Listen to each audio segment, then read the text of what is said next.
Hey everybody, we're here with Noah Edelstein from the LiveMesh group, and we've got a product here that you probably wouldn't expect Microsoft to be working on. Tell us a little bit about this. Well, I have LiveMesh running on your Mac here. And this is the same mesh client that would run on the PC? Yeah, very similar mesh client. It's of course been developed for the Macintosh computer because that's a little different, but the gist of it is the same. Like the functionality that brings the LiveMesh to your PC is also available here on the Mac. People on Macs might not know too much about LiveMesh. Now, it has worked in a browser for Mac clients, right? That's right, that's right. So when we originally released at the Web 2.0 conference in April, we brought out a client for Windows and a web client. So you could start synchronizing your data across different Windows-based PCs as well as out to the web. At the time, we started talking about coming soon for Mac, and this is we finally lived have the up chance to the promise. That's right, to bring it out so that people can start using it. So for people that are on a Mac and might not know too much about LiveMesh, what exactly will it do for you? Great. So one of the big principles behind the mesh in general is that you have this universe of data spread across a bunch of different devices, whether they're your Macs or your PCs or the web. And you're still the same you. You want to be able to use that data wherever you are. So the mesh is a mechanism for bringing all that data together and synchronizing it across those machines. Now, as you know, Microsoft makes a lot of Mac software. We make Mac Office, and a lot of people use our Mac software. And a lot of our Mac customers also have PCs in their environment. So being able to use that data across both the Windows side and the Mac side and on the web is pretty valuable. So what we've done with the Mac client is bring a bunch of that file synchronization and file sharing functionality from the mesh directly into directly to the Mac client natively, so you don't have to go into the browser to use it from your Mac. So let's take a look at this and show us what's new here. Great. So the first thing is, this is my Mac desktop, and I'm going to point out something. On the Mac, you know, things are a little bit different than they are on Windows. So up here in the upper right-hand corner, we have a menu bar, which is sort of where some of my running programs run. And that's where we have this mesh icon. This mesh icon replaces a lot of that functionality that you might have seen in the notifier that's down in the lower right-hand corner of your Windows device. Yeah, the little sys-tray icon on the PC. Exactly. And so I go to this same place to get access to those different folders that are in my mesh and sort of see what's going on. And here you can see that I've signed in using my Live ID, and I can see some of those different folders that exist within my mesh, as well as ways to go out to the website and view the news for what's been going on or manage my set of devices. If I look at the desktop itself, you can also see that, like the Windows side, we've synchronized folders onto this, and we're using that common metaphor of folders. In this case, they're folders just like you'd find in Finder, so the rest of your folders. So again, it's very approachable and very familiar to people that use the Mac. And when you sync your folders, how much space do you have in the cloud? That's a good question. So right now you get 5 gigs in the cloud. One of the improvements that we've made to the LiveMesh ecosystem in general is that when we shipped it at Web 2.0, everything was synced up to the cloud and then synced to different devices, or at least it was stored in the cloud and then synced peer-to-peer. Now, with the latest version, you don't have to store those files in the cloud for the PC side. For the Mac side, we're still syncing between the cloud and the client. So 5 gigs of storage up in the cloud, and then any of those folders can be synced down to your Mac. And what happens if you sync a folder it might have 10 gig in it? Well, so on the Mac side, we'll help you not make that mistake. Because in essence, it has to be stored up in the server before it can be synced down. On the PC side, you can sync between 2 PC clients peer-to-peer without it ever being stored in the cloud. And so in that case, you can sync large directories. So in my case, I use it to keep my large picture folders and sync across multiple different computers. Great. And when will people be able to get their hands on this? So we're going to start a tech preview with the PDC event, and starting in the PDC event, there will be a limited number of general availability invitations. So you go out. And those went fast on the PC side, so you probably want to hop to it. That's right. That's right. And part of what we're doing is, just like we did on the PC side, the Mac side is a little bit behind on the development cycle. So we're going to go ahead and release it with a limited availability in tech preview and start scaling those numbers up, just like we did on the PC side.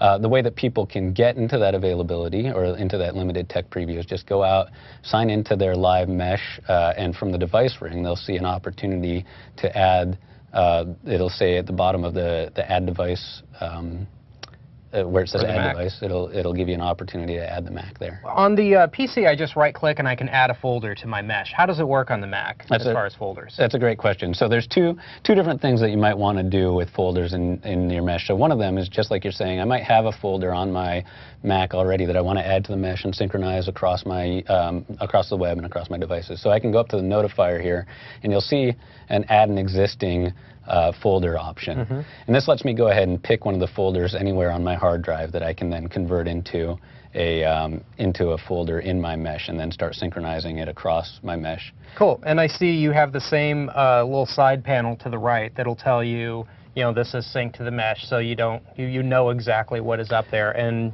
you can add members? That's exactly correct. So anytime I'm actually looking at one of the folders in my mesh, so for example, if I go into this design artifacts folder, which is this one here on the desktop, and you can see it has an icon that represents that it's in my mesh, we're going to pop up what we call the mesh bar.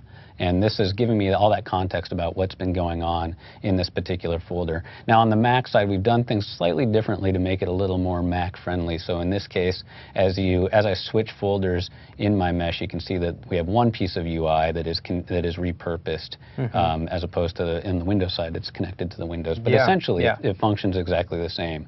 So from in here, I could come invite other people into the mesh, and if you're familiar with the Windows side of the UI, this will look very, very similar. The other thing to point out is that just like on the Windows side, because it's a folder, all those other views or all those other things that I might want to do with that folder are the same as they would be in Finder, Finder natively. So here I'm going to go up to a folder called Mobile Pictures. Mobile Pictures are pictures that I took off my phone. I'm going to go ahead and select it. You can see that it wasn't previously synchronized onto this device. So I'm going to go ahead and say, OK, I'm going to synchronize it. In this case, I'm going to go ahead and put it on the desktop. And it's going to start synchronizing those files down. So there you can see in this window, I've got the placeholders, I've got the mesh bar already showing me what's been going on. And in a moment, you'll start seeing it synchronize in. You can also see that I'm seeing a little bit of synchronization progress right there. So you got a little spinning wheel there. I'll let you know that it's working. That's right. And then just to illustrate the point that this is just Finder, since this is a folder of pictures, I might want to go into a view that's appropriate for pictures. Really makes all those files that are used on all my different computers equally available on my Mac. One of the things that people are probably wondering about, because Mesh will incorporate a lot of different devices, and those devices include phones. Now, I know that we've got Windows Mobile on the mind. What about the iPhone? Good. Thanks for asking about the iPhone.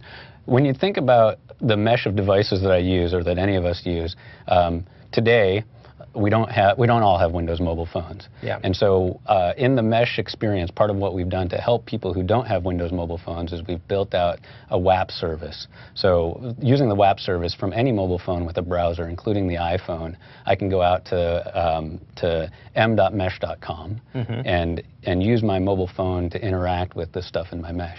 Now again, just like the Mac is a slightly different user model and used for slightly different purposes or wants to be viewed by a community that really understands that visual language, the phone is a really different kind of device as well. So whether you're doing it on the iPhone or on a Symbian phone or any of these other phones, what we've done is we've built out that WAP experience to help you really make the best use of your phone. So we bring like news events to you first, and we make it really easy to sort of see what's going on and stay in touch. It's a little less likely that I want to interact with I want to download big Word documents, but it's nice to be able to get to them through that WAP experience.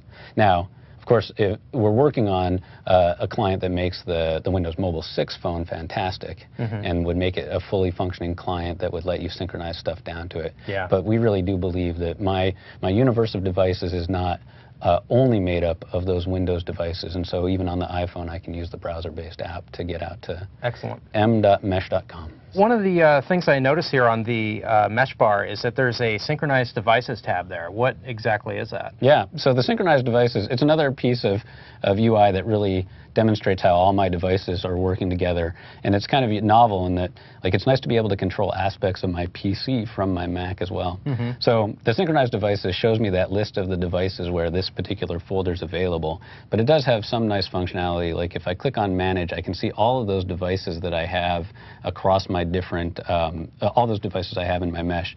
And if it wasn't already synchronized with my work computer, which is a PC, from directly within my Macintosh UI, I could go ahead and start synchronizing directly onto my PC. Great, so you can kind of push it to that machine. That's right, without having to drive across town just to get there. Well, thanks so much for showing this to us. I can't wait to take a closer look at it, and it's great to have this, this group of devices in our ecosphere for Mesh. Where can people go again? Head on out to mesh.com. Sign up, sign in, and from there you'll see the general availability link. Great, thank you.